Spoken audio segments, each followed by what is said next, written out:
Hey guys, it's day 41.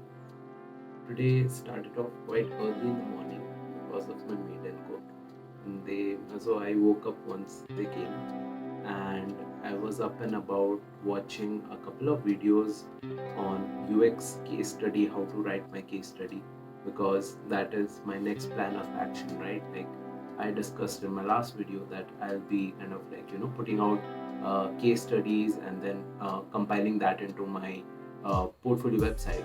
So I was watching a couple of videos how to write proper case studies and how to make them look authentic, because in my previous companies we didn't do a lot of proper UX case studies because of the lack of time, and to be frank, there was no UX research team in my last company. The PM or the project manager used to do a lot of the research in terms of what will go in terms of the features, and then he used to hand it over to us as PRDs, and we used to kind of extrapolate data from that, make designs, reiterate, and then try to see if it works with the assumptions that he made.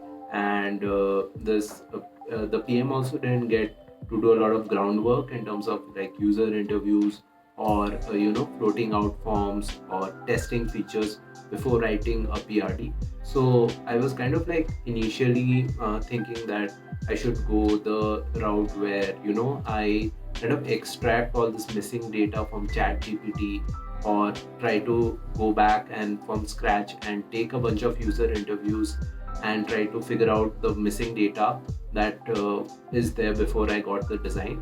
But what I saw in this couple of videos was one of the guys was basically telling that do not fake your case studies, and it really resonated with me. I do not know if all the recruiters would agree to this, or this would be a good thing to do. But what he was saying is that do not fake your case studies, do not add processes or research that was not authentically part that was not actually part of your design process. So I'll summarize his long video into very short and tell you the most important points from it. One was he said that do not add fake research that was not done during your design. Number two, when you're presenting such a case study where UX research is kind of incomplete or assumptions were made or the ideal processes were not followed, have your reasons for it and try to be truthful about it, that why certain processes were not followed, and how would you do it differently if you were given the case. And one step further ahead that you can take from it is that once you understand the gaps that were there in the UX research that was missing, you can go ahead and fill those gaps and then say that okay, if this constraints were not on me, like maybe timeline or like in terms of development, whatever constraints were there, if it was not on you, how would your product look out, uh, how would your product end up, and make like a V2 version of it which has your version, right? So that was his another approach. And then another something that I saw was that your portfolio website does not need to be very fancy, it can be very simple. So this person had put out a bunch of portfolios of the top product designers in a lot of big companies like Meta and Airbnb, and their portfolios looked quite simple. What was interesting is their case studies. The focus has to be on the case studies and not how fancy the website is, right? Yesterday I was going through LinkedIn and I saw this junior designer who had put out very proudly their website, which is now live. And the feature that they were showcasing on that website is an on off button that kind of toggles the dark and light theme for the website. And a lot of people over there had commented that like what is the use case of this, and it was like big on the top, like the one switch, it looks like a physical switch, like a electric switch.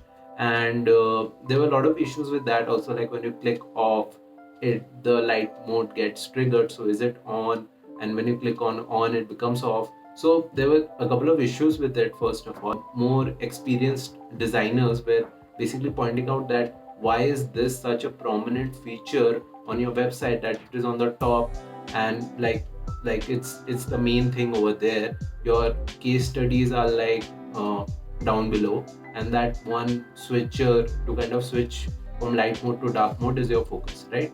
So I understand that, like, what I will also try to keep in mind when I'm building my website is, try to keep it simple, yet the focus should be on the case studies. How easily can you read case studies? How easily can you understand what my skill set is?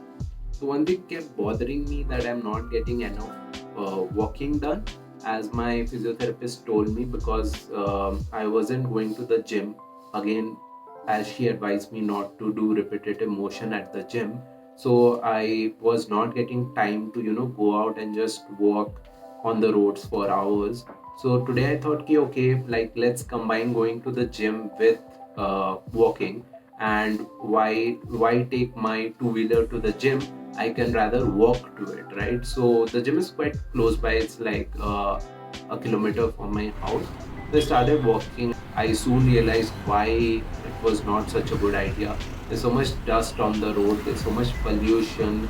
There's so much traffic. Like, it took me about 5 minutes to just cross the road. This road that goes to the gym is like a main road, and so traffic is like always coming and going. There's no stopping of traffic, even though they have put up this lights which kind of signal that when pedestrians are crossing, people are supposed to stop. But because they are new, Bangalore people are not used to it, and they kind of like just ignore these lights. So it was quite difficult to just cross the road and make it to the gym.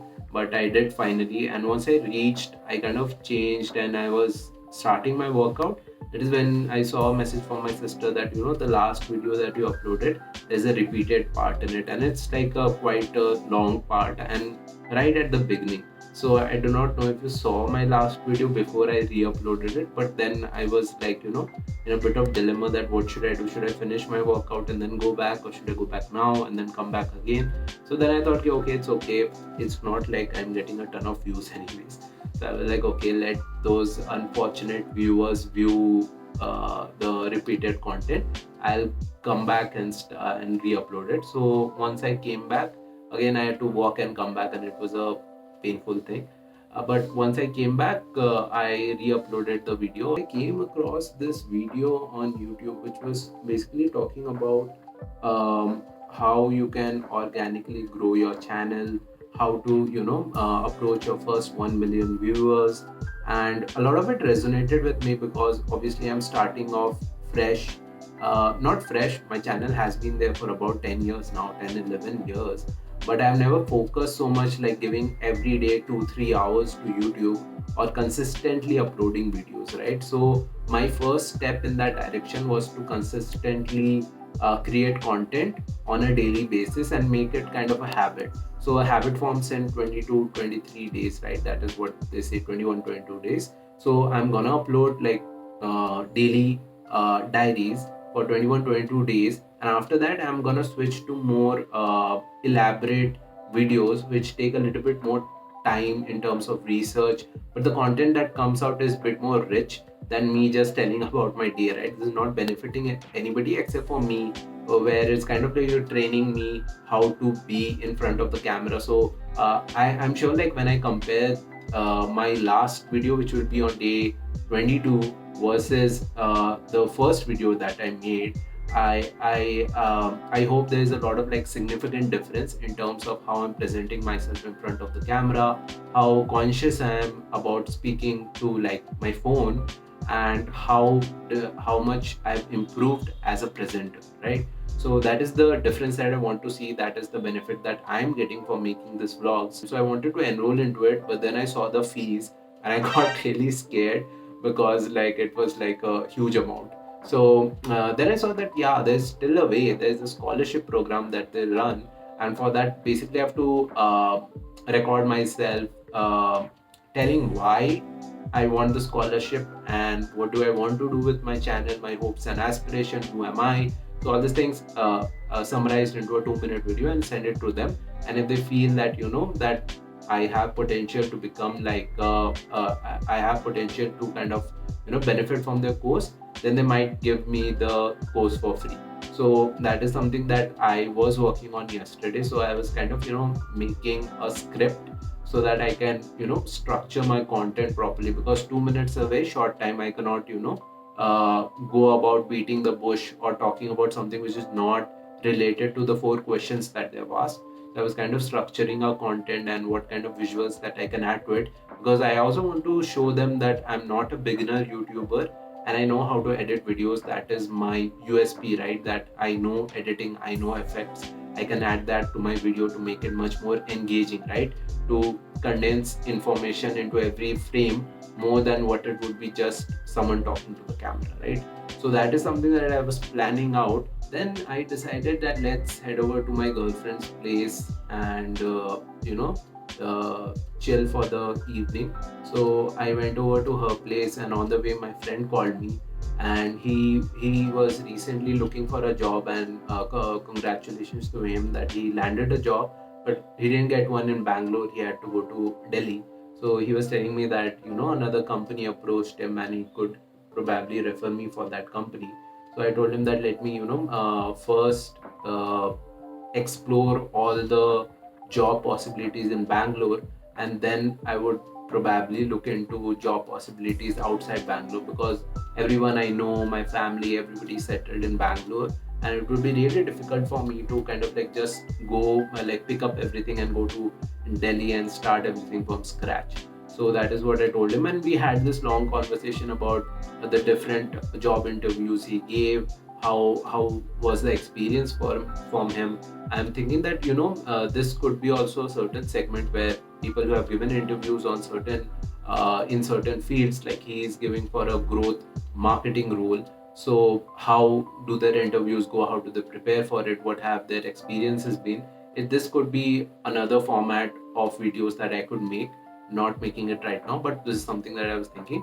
But basically, he was saying that a lot of it has to do with the hiring manager and what their temperament is, right? So he said that there were good interviews where the hiring manager was probably not understanding or resonating with him, and the interview went downhill quickly from there because of silly reasons. And there were places where he was able to resonate with the hiring manager and the interview went well from there. So a lot has to depend with the person who is interviewing you. It might not always be your lack of skill set or your lack of knowledge that is like holding you back from cracking an interview. It also might be just not the right person taking your interview, right? That's all for today. See you tomorrow.